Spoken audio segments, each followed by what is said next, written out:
My sister accused me of stealing her necklace just to call me a liar.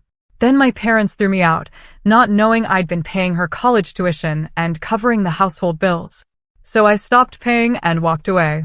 What happened next? I used to think family meant having each other's backs, no matter what. But I was dead wrong. Just last month, my own sister accused me of theft, and my parents, the people I'd secretly kept afloat for years, kicked me out without a second thought. My dad's words still echo in my ears. Get out of my house if you're going to lie to our faces. If only they knew the truth. My name is Rebecca Martinez, and in 2008, I was still a kid, dreaming of a future where my family would always be my rock. Growing up as the eldest daughter, the message was always clear: family loyalty above all else. Family is forever, my dad Miguel would declare over Sunday dinners. When everything else falls away, blood remains. Those words became my mantra, shaping every decision I made. We lived in a modest suburban home in Connecticut, comfortable enough, even though my dad's construction company was once thriving, employing 15 people at its peak, and my mom Anna worked steadily as an administrative assistant. But then, everything changed. The 2008 recession hit us like a tidal wave. Dad's business was decimated, clients went bankrupt, owing him hundreds of thousands. Within 18 months, he laid off everyone, filed for bankruptcy himself. The shame, I could see it, weighed him down. He found work as a foreman, but his income was cut by more than half. As if that wasn't enough, Mom was diagnosed with rheumatoid arthritis that same year. The medical bills piled up, our savings vanished. They remortgaged the house twice, just to keep their heads above water. By the time I graduated college in 2018, they were barely making ends meet, though they tried desperately to hide it from my sister and me. Olivia is 7 years younger than me. While I witnessed our family's slow decline, understanding the gravity of our situation, she remained largely sheltered. My parents, especially Dad, were determined that at least one of their daughters would have a normal childhood. So, while I got used textbooks and worked part-time jobs all through high school and college, Olivia continued getting new clothes, the latest phones, even a car for her 16th birthday. I never resented her for it. It wasn't her fault our parents chose to shield her. But it created a fundamental difference in how we viewed money. Where I became thrifty and self-reliant, Olivia developed an expectation that her needs would always be met, without much effort on her part. After college, I was lucky. I landed a job at a growing tech company as a computer scientist. My starting salary was decent, and I climbed the ranks quickly, earning 3 promotions in as many years. By 25, I was making 6 figures as a senior developer, with stock options adding substantially to my net worth. I bought a small, modern apartment, established my financial independence. It felt good. It was during a casual visit home 3 years ago that I truly discovered how dire my parents' situation had become. Mom and Olivia were out, and Dad got a call, one he took in hushed tones in the garage. Curious, I quietly followed. I heard him pleading with the mortgage company for an extension on a late payment. After he hung up, I found him, sitting in his old pickup truck, head in his hands, crying silently. That moment changed everything for me. When I confronted him, his pride made him defensive at first, but eventually, the truth came out. They were 3 months behind on the mortgage. Mom's medical bills had created substantial debt. They'd been using credit cards for basic expenses. The final blow? Olivia's acceptance to an expensive private university, $45,000 a year. They'd promised her they'd cover it, unwilling to disappoint her or admit they couldn't afford it.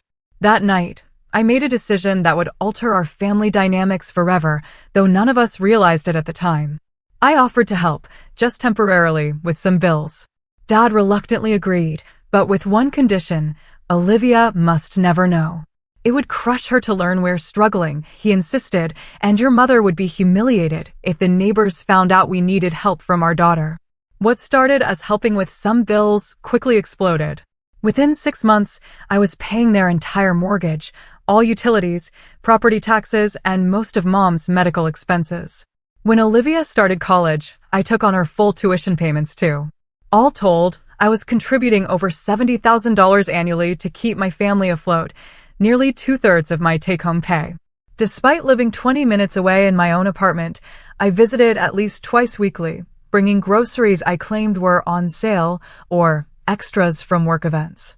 I helped Dad with house repairs on weekends, drove Mom to medical appointments, even helped Olivia with her programming homework when she struggled in her introductory CS course. Last Christmas, I watched as my parents gave Olivia the latest MacBook Pro, supposedly from them. In reality, I had purchased it, just like most of the substantial gifts from them over the past few years. Olivia hugged our parents tightly, gushing about how much she loved them. I, meanwhile, received a sweater and a gift card. I told myself I didn't mind. Seeing my family happy was enough. For her 20th birthday 2 months ago, my parents wanted to give Olivia something truly special. She'd been dropping hints about an $8,000 white gold and diamond necklace she'd seen at a boutique downtown. It's an investment piece, she'd explained over dinner. Something I'll keep forever, maybe even pass down someday. Mom looked distraught at the price tag, but Dad promised they'd figure something out. That something was me, of course. When Dad called, asking if I could loan them the money, I already knew it wasn't a loan. None of the money I'd given them had ever been repaid, nor did I expect it to be. I transferred the funds that day.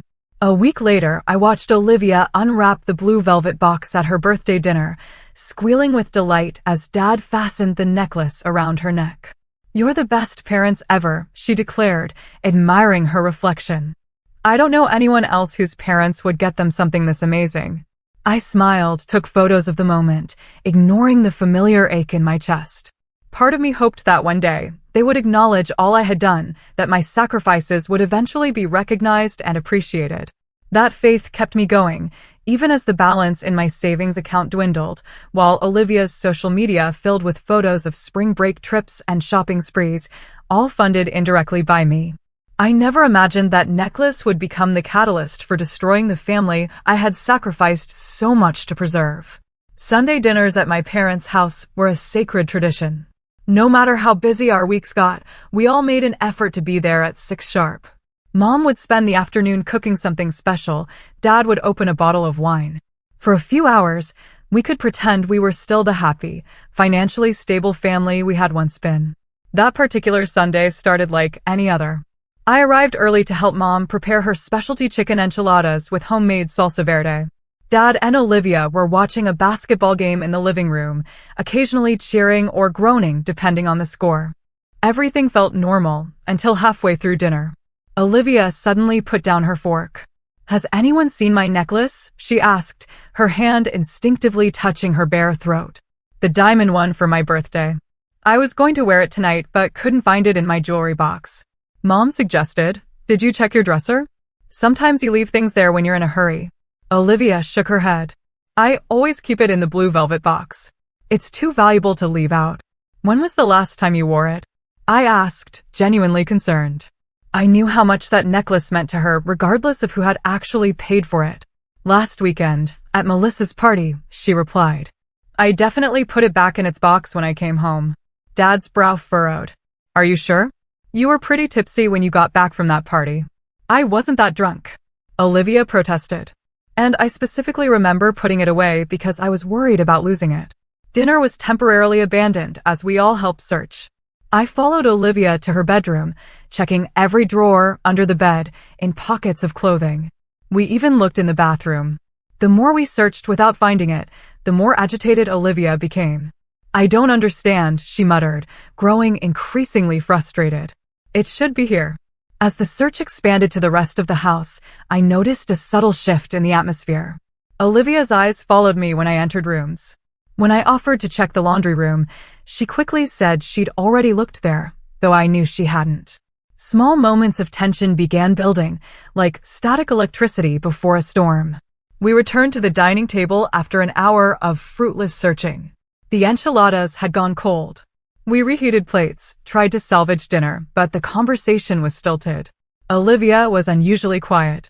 "You were in my room earlier today, weren't you, Rebecca?" she suddenly asked, her voice carrying an edge I hadn't heard before. I paused mid-bite, confused. "What?" "No, I came straight to the kitchen when I arrived. I thought I saw you coming out when I was heading upstairs. I went up to use the bathroom once, but I didn't go in your room," I explained, increasingly uncomfortable with her tone. Mom shifted in her seat. Dad glanced between us, his expression unreadable. That's strange, Olivia continued, because my door was open when I got back upstairs, and I always close it. Maybe Mom went in to put away laundry? I suggested. Mom shook her head. No, I didn't do laundry today. The implication hung in the air like a bad smell. No one was outright accusing me of anything, but the suggestion was clear enough. Olivia, I said carefully, if you're implying what I think you are, you're wrong. I had absolutely no reason to go into your room, and I definitely didn't take your necklace. She shrugged, but her eyes remained suspicious. I'm just trying to figure out what happened. It's an $8,000 necklace. It doesn't just disappear. Well, it didn't disappear into my pocket, I said, trying to keep my voice level despite my growing indignation. Dad cleared his throat. Rebecca, no one's accusing you of anything, he said, though his tone suggested otherwise. But you have to admit, it's a bit of a coincidence that the necklace goes missing on a day you visit. I visit twice a week every week. I replied, stunned that he would even entertain the idea. Are you seriously suggesting I would steal from my own sister? Of course not, Mom interjected weakly, though she didn't meet my eyes. We're all just concerned. The remainder of dinner passed in uncomfortable silence. I offered again to help search, but Olivia declined, saying perhaps it would turn up on its own. The implication was clear. Once I left, maybe the necklace would mysteriously reappear. I drove home that night with a knot in my stomach. For the first time, I felt like an outsider in my own family. The people I had sacrificed so much for had just casually considered me capable of theft. It hurt more than I wanted to admit. Around midnight, my phone buzzed with a text from Olivia. Just so you know, I've looked everywhere. It's definitely not in the house. I stared at the message, unsure how to respond. Before I could decide, another text came through. If you took it as some kind of joke, it's not funny anymore. Just give it back and we can forget about it. I typed and deleted several responses before finally sending. I didn't take your necklace, Olivia. I would never do that to you. I hope you find it soon. Her reply was almost instantaneous. Whatever. Just know Mom and Dad are really upset. Sleep eluded me that night as more messages arrived, each more accusatory than the last. By morning, it seemed my sister had fully convinced herself I was a thief, and based on her texts, my parents weren't far behind in that belief. What had started as a simple missing item had somehow morphed into a referendum on my character, and apparently, I was failing. The next morning, I woke to several missed calls from both my parents.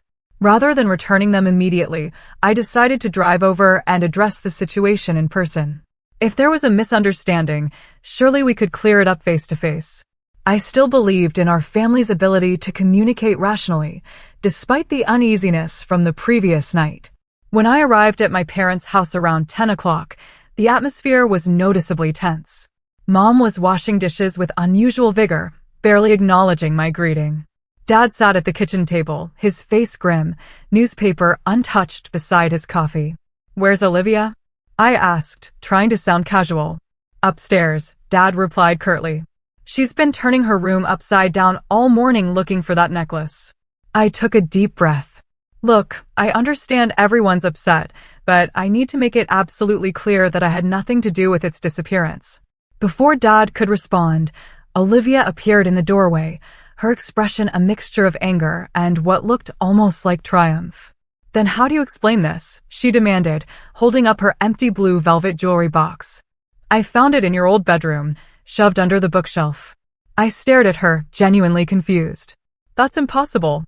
I haven't been in that room in weeks. Well, the box didn't walk there on its own, Dad said, standing up. His voice had taken on an aggressive edge I rarely heard directed at me.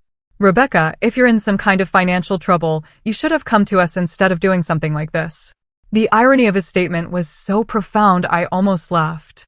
Me, in financial trouble, when I was the one keeping their entire household afloat. Dad, this is ridiculous. I don't need money, and I certainly wouldn't steal from my own sister. Then how did the box get in your room? He demanded. It's not my room anymore. I haven't lived here in years. Anyone could have put it there. Including Olivia, I added, the implication clear. Olivia gasped dramatically. Are you saying I planted it? Why would I do that? Mom finally turned from the sink. Please, let's not fight. I'm sure there's an explanation. Yes, there is, Dad said, his voice rising. The explanation is that someone took that necklace and the evidence points to Rebecca.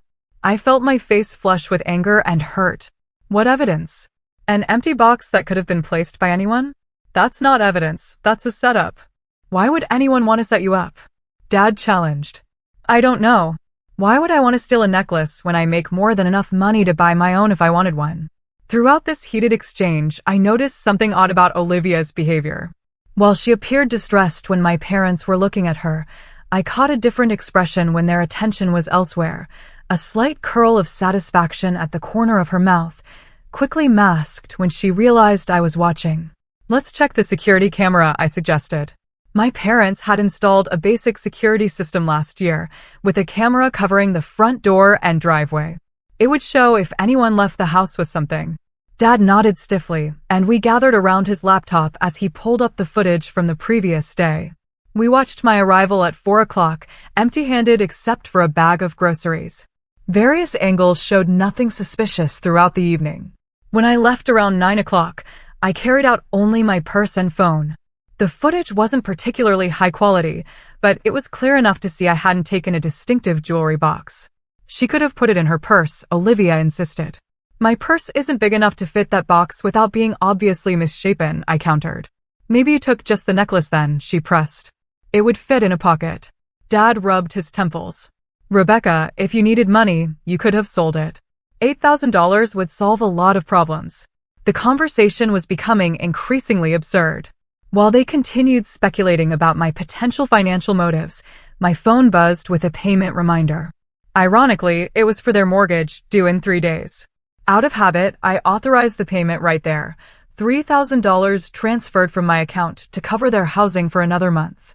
No one noticed as I performed this act of family support, even while being accused of theft. I don't need to sell a stolen necklace, I said, putting my phone away. I'm financially stable. Everyone has problems, Mom said softly. Even successful people get into trouble sometimes. I stared at her, hurt that she too seemed to believe I was capable of this. Mom, I haven't taken anything. I wouldn't. Then why was the box in your room? Dad demanded again, as if repetition would somehow change the facts. I told you, I don't know, but there are plenty of explanations that don't involve me being a thief. As the accusations continued, I noticed Olivia typing on her phone, a slight smirk visible for just a moment.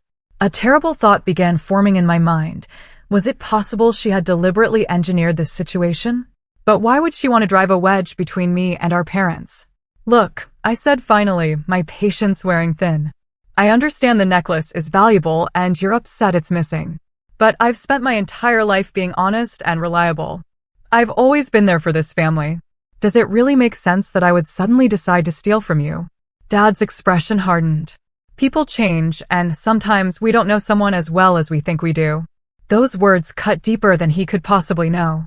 After everything I had sacrificed, after all the support I had provided without recognition or thanks, my character was being questioned based on nothing but circumstantial evidence and my sister's accusations.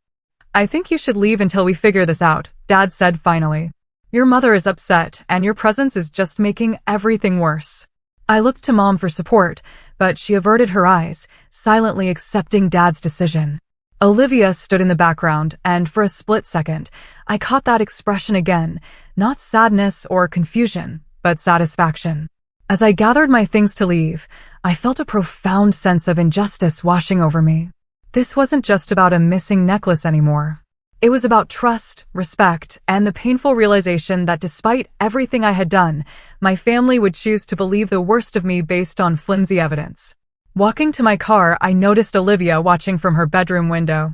Our eyes met briefly, and in that moment, I knew with absolute certainty, this was no misunderstanding. Something more calculated was at play, though I couldn't yet grasp why my own sister would want to destroy my relationship with our parents. 3 days passed with minimal communication from my family. Mom sent a few non-committal texts asking how I was doing, carefully avoiding any mention of the necklace. Dad remained silent. Olivia, meanwhile, had apparently been busy sharing her version of events with extended family members. This became painfully clear when I received a call from my Aunt Patricia, Dad's sister, asking if I would come to the house for a family discussion that evening. Her tone was gentle but firm, suggesting attendance wasn't optional if I wanted to remain part of the family. Everyone wants to resolve this situation, she explained. Your parents are very upset. I'm upset too, I replied. I've been accused of something I didn't do, and no one believes me. That's why we need to talk, she insisted. Please be there, Rebecca. I agreed, not because I expected a fair hearing, but because I couldn't bear the thought of being estranged from my family. Despite everything, I still loved them and desperately wanted to clear my name. When I arrived that evening, the scene that greeted me felt more like an intervention than a family discussion. Dad and Mom sat on the living room couch. Aunt Patricia and Uncle Robert occupied the armchairs. Olivia perched on the piano bench, eyes red as if she'd been crying. My cousin Michael, who had never particularly liked me, stood by the fireplace with his arms crossed. Rebecca, Dad began as soon as I sat down, we've asked you here because this situation has gone on long enough. The necklace is still missing and all evidence points to you taking it. What evidence? I demanded. An empty box that anyone could have planted? Olivia spoke up, her voice trembling theatrically. I've been doing some research, and the pawn shop downtown doesn't require ID for items under $10,000. They pay cash on the spot. The implication was clear, and I felt my face flush with anger. So now I'd not only stolen her necklace, but pawned it? This is absurd. Is it? Dad challenged. You've been acting strange lately. Distracted, checking your phone all the time, making excuses to leave early. I almost laughed at the bitter irony. The phone checking was to manage their bills. The early departures were to make it to my second job, which I'd taken on 6 months ago to help cover Olivia's study abroad program for the upcoming semester. That doesn't prove anything, I said. Aunt Patricia leaned forward. Rebecca, honey, if you're in trouble, we want to help. But first, you need to be honest. I am being honest. I didn't take the necklace. Uncle Robert shook his head sadly. Denial only makes this harder for everyone. The conversation continued in this vein, with various family members taking turns explaining why confession would be best for everyone. No one entertained the possibility of my innocence, not even for a moment. It was as if they had already decided my guilt and were simply waiting for me to acknowledge it. Dad finally delivered his ultimatum, rising to his full height and pointing at me with a shaking finger. Rebecca, I'm going to say this once. Either confess what you did with the necklace and return it, or get out of this house and don't come back until you're ready to tell the truth. I stared at him, speechless. In all my 28 years, I had never heard him speak to me with such coldness.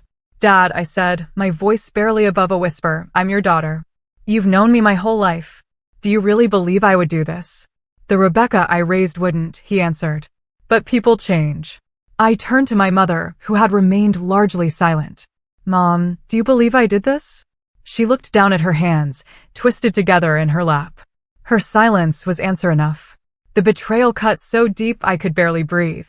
I had financially supported this family for years, sacrificed my own financial security, put my life on hold in countless ways, and this was what I received in return. Not just disbelief, but outright condemnation. I think we should check Rebecca's car, Michael suggested suddenly. If she hasn't pawned it yet, she might still have it there.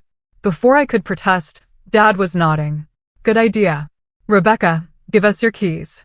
This is ridiculous, I said, but found myself handing over my keys anyway, unwilling to appear uncooperative and further cement their suspicions.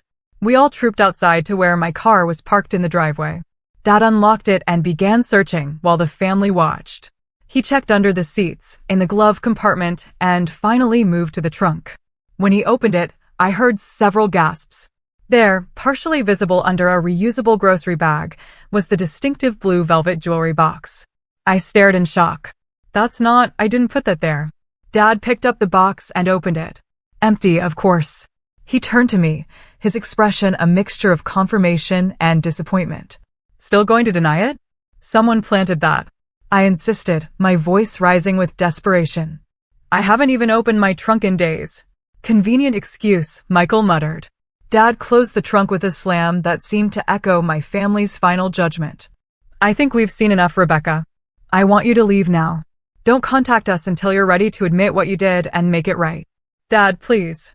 I begged, tears now flowing freely. Someone is setting me up, this isn't fair.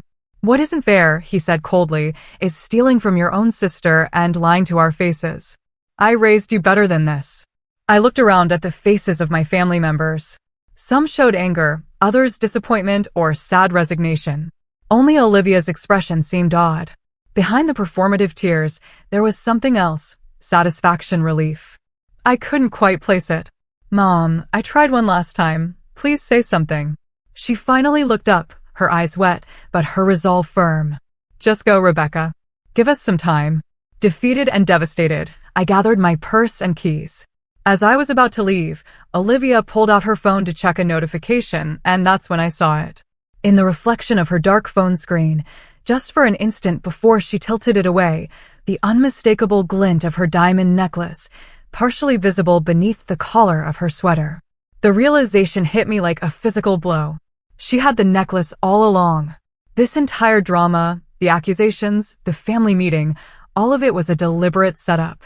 My own sister had orchestrated my exile from the family. I opened my mouth to expose her, but in that moment, I realized it would be pointless. They had already decided I was guilty.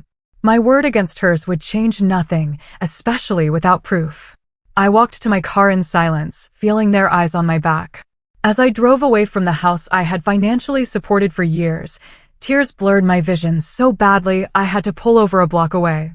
Alone in my car, I finally allowed myself to break down completely, sobbing until my throat was raw and my eyes burned. The betrayal was absolute. Not just the false accusation, but the knowledge that my sister had deliberately engineered my downfall, and worse, that my parents, whom I had sacrificed so much to support, had chosen to believe the worst of me without a moment's hesitation. When I finally made it back to my apartment, I sat in darkness for hours, replaying every moment of the past few days, trying to understand how my relationship with my family could disintegrate so completely. Around midnight, my phone buzzed with a text from Olivia. Hope you're happy now. You've upset everyone. The sheer audacity of her message after what she had done crystallized something within me. This wasn't just about a necklace. It was about years of imbalance, of unacknowledged sacrifice, of enabling destructive family dynamics. Something had to change. And it was clear now that I would have to be the one to change it. I woke the next morning feeling oddly calm. The emotional storm of the previous night had passed, leaving behind a clarity I hadn't experienced in years. I made coffee, opened my laptop, and began a systematic review of my financial situation. For the first time, I created a comprehensive spreadsheet detailing every dollar I had contributed to my family over the past 3 years. Mortgage payments, $108,000. Utilities, approximately $12,600. Property taxes, $22,500. Mom's medical bills, $47,800. Olivia's tuition and expenses, $151,200. Miscellaneous support including groceries, car repairs, and gifts, roughly $35,000. The grand total made me physically ill, $377,100 over 3 years. More than $350,000. Enough for a substantial down payment on a house, enough to have fully funded my retirement accounts, enough to have changed the trajectory of my own financial future. The spreadsheet also revealed uncomfortable truths about my current situation. My savings had dwindled to less than 2 months of living expenses. I had been making minimum payments on my own credit card to free up cash for my family's needs. My 401k contributions had been reduced to capture just the company match, far less than financial advisors recommended for someone my age. In short, I had been sacrificing my own financial health and future security for a family that had just accused me of theft and thrown me out of their lives. Around noon, I called Janet Perez, a financial advisor I had consulted briefly when I first started earning substantial money. She agreed to see me that afternoon, and I brought my spreadsheet and supporting documentation to her office. Rebecca, she said after reviewing the numbers, her expression a mixture of concern and disbelief, this level of financial support is unsustainable. It's admirable that you wanted to help your family, but you've put your own financial security at serious risk. I know that now, I admitted. But I need to understand my options going forward. Am I legally obligated to continue any of these payments? She shook her head firmly. Absolutely not. Unless you've signed contracts specifically committing to these payments, which I'm guessing you haven't, you have no legal obligation to continue financial support. These were gifts, not legally binding commitments. Even the tuition payments? There's no way they could force you to continue those. The university has a contract with the student, or whoever signed the tuition agreement, not with you as a third-party payer. If you've been making payments directly to the school without signing any documents, you can stop at any time. I felt a weight lifting from my shoulders. What about the mortgage? My name isn't on it, but I've been making the payments for years. Same principle applies. The mortgage agreement is between your parents and the bank. Your voluntary payments don't create a legal obligation to continue. To be absolutely certain, I also scheduled a consultation with a lawyer later that afternoon. Attorney William Chin confirmed everything Janet had told me. I had no legal obligation to continue financial support to my family. Any moral obligation, he pointed out gently, had to be weighed against their treatment of me and my own needs. Family financial support is a choice, not a requirement, he explained, especially when there's been a significant breach of trust. Armed with this information, I returned home and began gathering evidence of my financial support. Bank statements showing transfers to my parents' accounts, records of direct payments to Olivia's university, utility bills in my parents' names with payment confirmations from my accounts.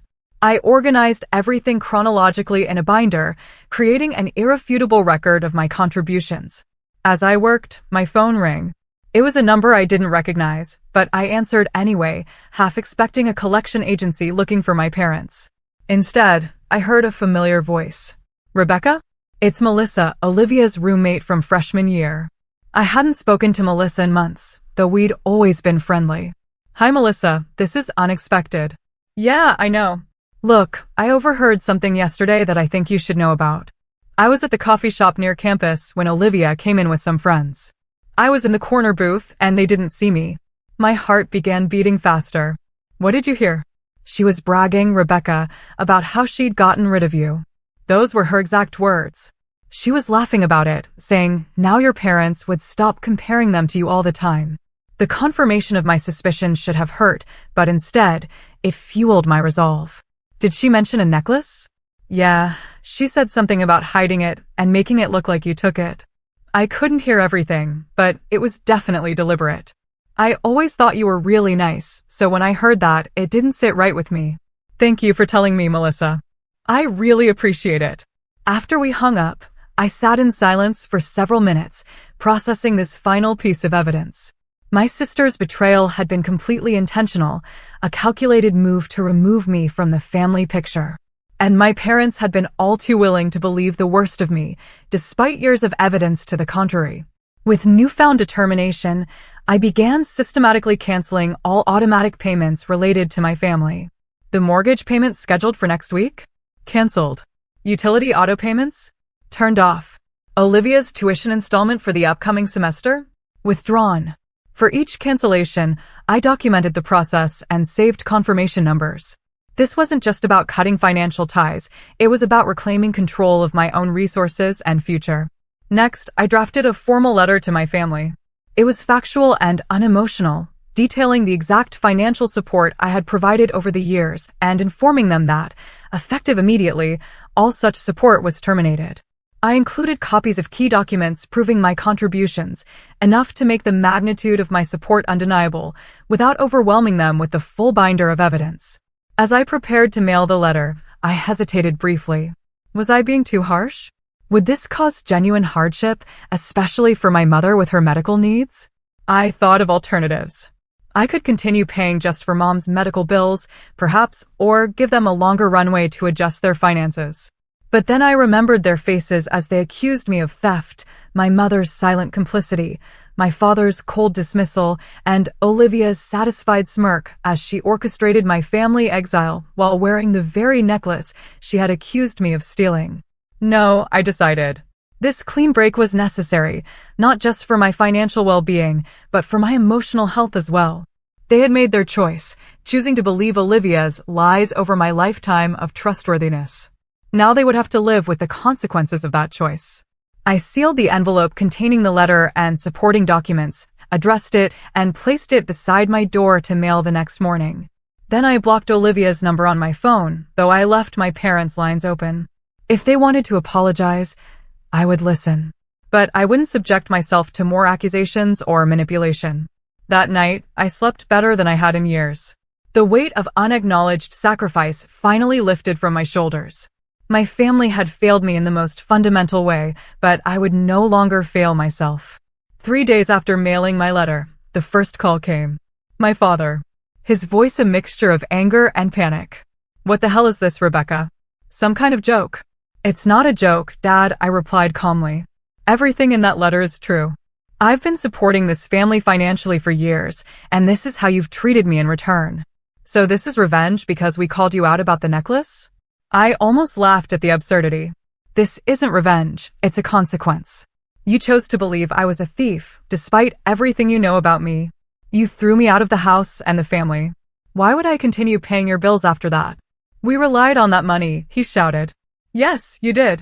Without ever acknowledging it, without ever thanking me, without ever even telling Olivia that her precious college education was being paid for by the sister she set up to look like a criminal. There was a long pause before he spoke again. "What do you mean, set up?" "Olivia had the necklace all along, Dad. I saw it reflected in her phone screen the night you all confronted me. She deliberately hid it and planted the empty box to make me look guilty. And none of you, not one, considered that possibility." Another pause, longer this time. When he spoke again, his voice had lost some of its bluster. "You can't just cut us off without warning. The mortgage is due next week. I know exactly when it's due. I've been paying it for 3 years. Your mother's medication is covered by insurance for the next 30 days. After that, you'll need to figure something out. Maybe sell some of those expensive gifts you've been giving Olivia with my money." "Rebecca, be reasonable." "I think I've been more than reasonable for the past 3 years. Now, I'm being fair to myself." I ended the call and took a deep breath. It had been difficult, but nowhere near as painful as I'd anticipated. Setting boundaries, it seemed, got easier with practice. The next call came from my mother later that day. Unlike Dad, she didn't start with anger, but with tears. "Rebecca, please. We just got a call from the mortgage company about a missed payment, and Olivia's university called about the tuition for next semester. I'm sorry you're in a difficult position, Mom, but those bills are your responsibility, not mine. How can you do this to us? We're your family." The guilt trip might have worked a week ago. Now, it just clarified how conditional their love had always been. Family works both ways, Mom.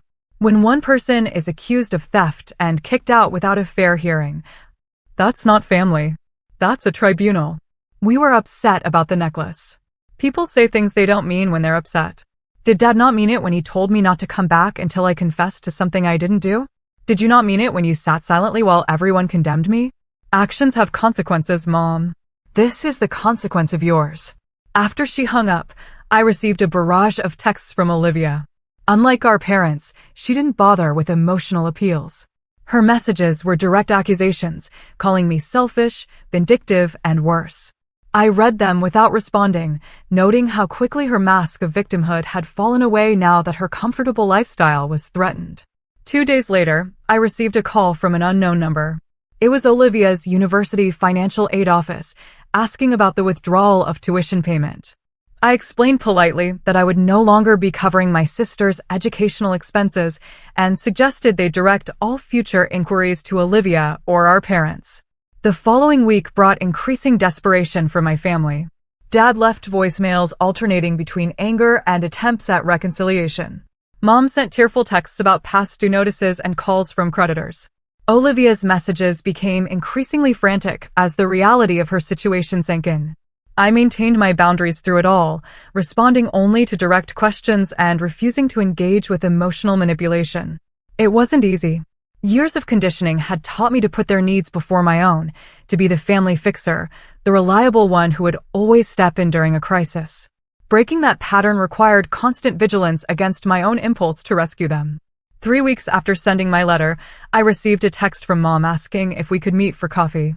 I agreed, choosing a neutral location and a short time frame to minimize the potential for drama. When I arrived at the cafe, I was surprised to find her alone. I had half expected the entire family to ambush me with another intervention. She looked tired, with new lines around her eyes and mouth. Thank you for coming, she said as I sat down. Of course, I replied, keeping my tone neutral. There's something you should know, she began, her fingers nervously shredding a napkin. Olivia confessed about the necklace. I nodded, but said nothing. She had it all along, Mom continued. She said she was jealous of you, of how Dad always talked about how responsible and successful you are. She thought if she could make you look bad, maybe they'd stop comparing her to you all the time. I know, I said simply. I saw the necklace reflected in her phone that night at the house. Mom's eyes widened. You knew? Why didn't you say something? Would anyone have believed me? You had all already decided I was guilty. She looked down, unable to meet my eyes. We should have trusted you. I should have trusted you. I'm so sorry, Rebecca. Her apology seemed genuine, but I noticed it came only after Olivia's confession, not from her own realization that she had misjudged me. It also came after weeks of financial hardship, which made its sincerity questionable. Thank you for telling me, I said carefully. How are things at home? She sighed. Difficult. Your father had to ask for an advance at work to cover the mortgage. Olivia had to drop 2 classes because we couldn't pay the full tuition. She's taken a job at the campus bookstore, but it doesn't pay much. I nodded, acknowledging the information without offering help. The old Rebecca would have immediately stepped in, offered to cover the most urgent bills, fallen back into the familiar role of family savior. But I wasn't that person anymore. And the necklace? I asked. She sold it, Mom admitted. About a week after you left. She needed the money for a spring break trip she'd already committed to. She never expected you to stop paying for everything. None of us did. The irony was almost too perfect. Olivia had accused me of stealing and selling the necklace, then done exactly that herself when financial reality hit. I hope you understand why I had to step back, I said. It wasn't just about the accusation. It was about years of taking my support for granted, of never acknowledging everything I was doing for the family. Mom nodded slowly. Your father found all the payment records. The mortgage, the utilities, Olivia's tuition. We had no idea it was so much. You knew I was helping, you just never asked how much. We should have. I'm truly sorry, Rebecca. Not just for the necklace situation, but for everything. For taking advantage of your generosity for so long. We talked for another hour, more honestly than we had in years. She explained that Dad's pride had prevented him from acknowledging the extent of their financial dependence. I shared how hurt I'd been by their willingness to believe the worst of me. By the time we parted, something had shifted between us. Not forgiveness exactly, but a step toward understanding. That evening, Dad called. His apology was less eloquent than Mom's, but seemed genuine in its awkwardness. He struggled to find words for his regret, eventually settling on a gruff, I was wrong about you, and I'm sorry for that. More sorry than I can say. Olivia was the last to reach out, sending a letter rather than calling. She admitted orchestrating the whole scenario out of jealousy and resentment that had built over years. You were always the perfect one, she wrote. I just wanted them to see you weren't so perfect after all. I never thought it would go so far. I never thought you'd stop paying for everything. Her apology, like our parents, seemed motivated at least partially by financial consequences rather than genuine remorse. Still, it was a start, a recognition at least of the harm she had caused. In the weeks that followed, our family began the slow, awkward process of redefinition. My parents took full responsibility for their finances for the first time in years. Olivia reduced her course load and worked part-time to contribute to her education.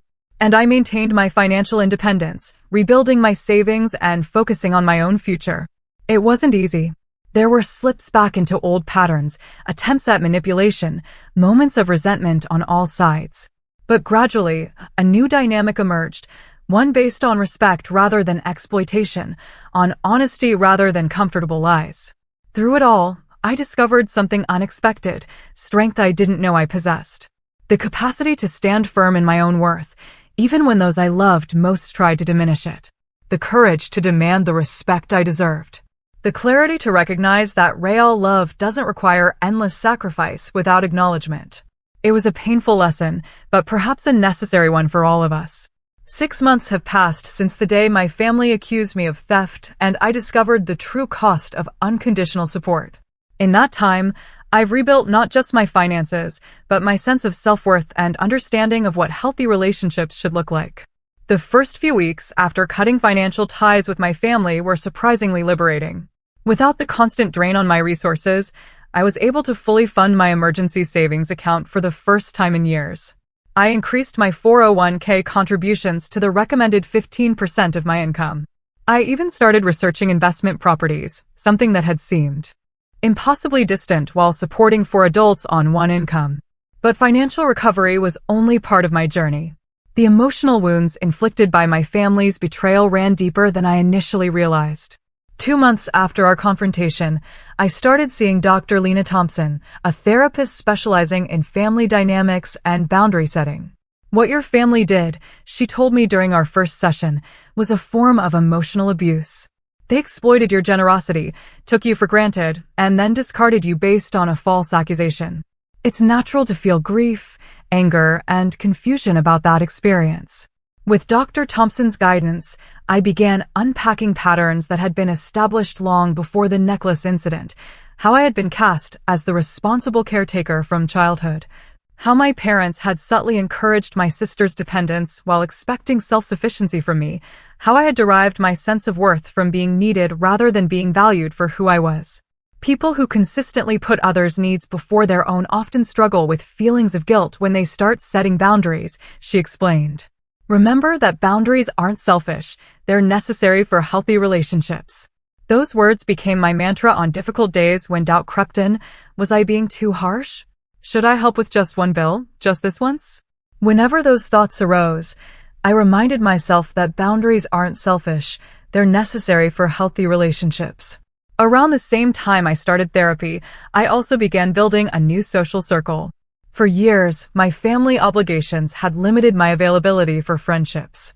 Now, with both time and financial resources at my disposal, I joined a hiking club, volunteered at a local coding bootcamp for women, and reconnected with former colleagues. Through these connections, I discovered what genuine appreciation felt like. When I helped a bootcamp student debug a challenging project, her heartfelt thanks meant more than years of unacknowledged family support. When I organized a weekend trip with my hiking group, their enthusiastic participation validated my efforts in a way my family never had. My career also flourished. Without the constant financial pressure, I took on challenging projects I might have previously avoided due to time constraints, earning a promotion and substantial raise 4 months after the family confrontation. For the first time, that additional income went toward my own future, rather than supporting others who took me for granted. As for my family, our relationship evolved gradually, and not without setbacks. My parents struggled to adjust to financial independence after years of relying on my support. Dad took on additional weekend work. Mom found a part-time job she could manage despite her health limitations. They downsized from the family home to a smaller, more affordable apartment. 3 months after our confrontation, Olivia sent me a lengthy letter that felt different from her initial apology. Where her first note had focused primarily on justifications and excuses, this one demonstrated genuine self-reflection. I've been thinking a lot about why I did what I did, she wrote. It wasn't just jealousy of how Mom and Dad treated you. It was knowing somewhere deep down that I didn't deserve the lifestyle I had, that I hadn't earned it the way you earned everything in your life. It was easier to tear you down than to build myself up. I'm trying to do the hard work now. I got a second job this semester. I'm actually going to all my classes for the first time. I'm paying for things with money I earn myself, and it feels different. Better somehow. I don't expect forgiveness, but I wanted you to know I'm trying to change. Her letter touched me more deeply than I expected. Not enough to resume financial support, but enough to consider rebuilding some form of relationship. We started with occasional text messages, then coffee every few weeks. Our conversations were cautious at first, avoiding any mention of money or the necklace incident. Over time, we developed a tentative new dynamic, not the close sisterhood I had once imagined, but something more honest than what we had before. For months after the confrontation, I agreed to help my parents with a specific, limited expense, Mom's specialized medication that wasn't fully covered by insurance. I made it clear this was a choice, not an obligation, and established firm boundaries around my contribution. The money would go directly to the pharmacy, not to them. The arrangement would be reassessed every 3 months, and most importantly, This support was conditional on continued respectful treatment. I'm willing to help with this specific need, I told them, but if there's ever another incident where my character is questioned without cause, or where my generosity is taken for granted, the support ends immediately and permanently. They accepted these terms without argument, a sign that perhaps they too had learned from the experience. Dad in particular seemed transformed by the ordeal. His pride had taken a significant hit when he had to admit his financial dependence on his daughter, but once that initial hurdle was crossed, he demonstrated genuine humility. I always thought providing for my family made me a man, he confessed during a rare heart-to-heart conversation. When I couldn't do that anymore, I felt like a failure. I let you take over because it was easier than admitting I had failed. That wasn't fair to you, and I'm sorry. 5 months after the confrontation, we attempted our first family dinner since the accusation. It was awkward at times, with conversations stalling whenever we approached sensitive topics. But there was also a new authenticity to our interactions. Without the unspoken financial arrangement underlying everything, we were forced to relate to each other simply as people, not as provider and dependent. Olivia, now working 2 part-time jobs while taking a reduced course load, spoke about her classes with newfound enthusiasm. It feels different when you're paying for it yourself, she admitted. I actually go to every lecture now. Funny how that works.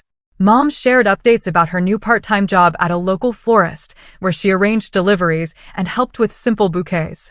It's not much money, she said, but it feels good to contribute something. Dad talked about the community college courses he was taking to update his construction management skills. Never too old to learn new tricks, he said with a self-deprecating smile. Should have done this years ago instead of just complaining about how the industry changed. As I listened to them describe their new lives, I felt a complex mixture of emotions, pride in their resilience, sadness for the years wasted in unhealthy patterns, hope for what our relationship might become, and underneath it all, a quiet confidence in my own worth that had been missing before. The journey hasn't been easy for any of us. There have been tense conversations, financial setbacks, moments of resentment on all sides. But through it all, we've moved towards something more honest and balanced than what we had before. Today, as I reflect on everything that's happened, I find myself grateful for the painful lesson that necklace incident taught me. Without it, I might have continued sacrificing my financial future indefinitely, seeking validation that would never come. I might never have discovered my own strength or learned the crucial difference between supporting others and enabling dependency. The most important thing I've learned is that true family supports each other's growth, not each other's stagnation. Real love doesn't demand constant sacrifice without recognition, and self-respect isn't selfish. It's the foundation upon which all healthy relationships must be built. If you're in a situation where your generosity is being taken for granted, where your sacrifices go unacknowledged, where your character is questioned despite your consistent actions, please know this: you deserve better. Setting boundaries isn't selfish, standing up for yourself isn't wrong, and sometimes the most loving thing you can do for yourself and for others is to stop enabling destructive patterns. I don't know what the future holds for my family. We're still navigating this new terrain, still learning how to relate to each other as equals rather than as provider and dependent. But whatever happens, I know I'll face it with a stronger sense of self-worth and clearer boundaries than I had before.